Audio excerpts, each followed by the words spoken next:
రాష్ట్ర అత్యున్నత న్యాయస్థానం సీరియస్ అయింది. కాంగ్రెస్ ఎమ్మెల్యేలు కోమటిరెడ్డి వెంకటరెడ్డి, సంపత్ కుమార్ల శాసనసభ సభ్యత్వాలపై ఇచ్చిన తీర్పును ఎందుకు అమలు చేయలేదో వివరణివ్వాలని ఆదేశాలు జారీ చేసింది. తదుపరి విచారణ వచ్చే నెల 3వ తేదీకి వాయిదా వేసింది ఉమ్మడి రాష్ట్రాల హైకోర్టు.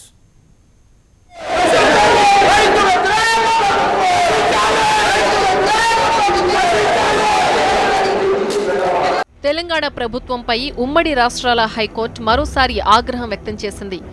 కాంగ్రెస్ ఎమ్మెల్యేలు కోమటిరెడ్డి వెంకటరెడ్డి, సంపత్ కుమార్ల శాసనసభ సభ్యత్వాలను పునరుద్ధరించాలని కోర్టులో పిటిషన్ వేశారు. విచారించిన న్యాయస్థానం ఇద్దరి శాసనసభ సభ్యత్వాలను పునరుద్ధరించాలని తెలంగాణ సర్కార్కు హైకోర్టు ఆదేశాలు జారీ చేసింది. గతంలో హైకోర్టు ఇచ్చిన తీర్పును తెలంగాణ సర్కార్ అమలు చేయలేదు. కాంగ్రెస్ ఎమ్మెల్యేలు కోమటిరెడ్డి వెంకటరెడ్డి, సంపత్ కుమార్లు మరోసారి కోర్టు మెట్లెక్కారు. ఇద్దరు ఎమ్మెల్యేలు సర్కార్పై కోర్టు ధిక్కారణ పిటిషన్ వేశారు. విచారించిన హైకోర్టు తెలంగాణ సర్కార్పై సీరియస్ అయింది. శాసన సభ్యత్వ రద్దుపై కోర్టు తీర్పును ఎందుకు అమలు చేయలేదని న్యాయస్థానం మండిపడింది.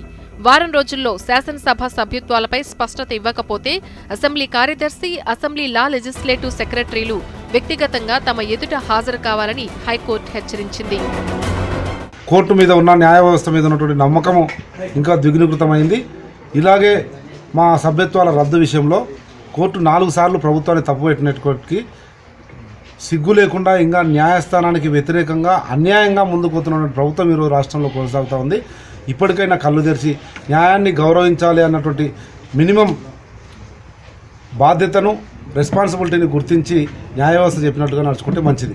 ఎమ్మెల్యేలను శాసనసభలోకి అనుమతించాలని ఇచ్చిన ఉత్తర్వుల్ని ఎందుకు అమలు చేయలేదని రాష్ట్ర అడిషనల్ అడ్వకేట్ జనరల్ను కోర్టు ప్రశ్నించింది. అడిషనల్ అడ్వకేట్ జనరల్ రామచంద్రరావుపై ధర్మాసనం తీవ్ర వ్యాఖ్యలు చేసింది. అడిషనల్ అడ్వకేట్ జనరల్ ప్రభుత్వ న్యాయవాదా లేదంటే పార్టీ న్యాయవాదా అంటూ ప్రశ్నించింది. ఈ కేసుపై తదుపరి విచారణను ఆగస్టు 3కు వాయిదా వేసింది. మరిన్ని అప్డేట్స్ స్మాల్ బ్రేక్ తర్వాత. ఉన్నత స్థాయి ఆత్మగౌరవం కలిగిన వారు జీవితంలో చాలా సంతృప్తితో ఉంటారు. ఆంధ్రప్రదేశ్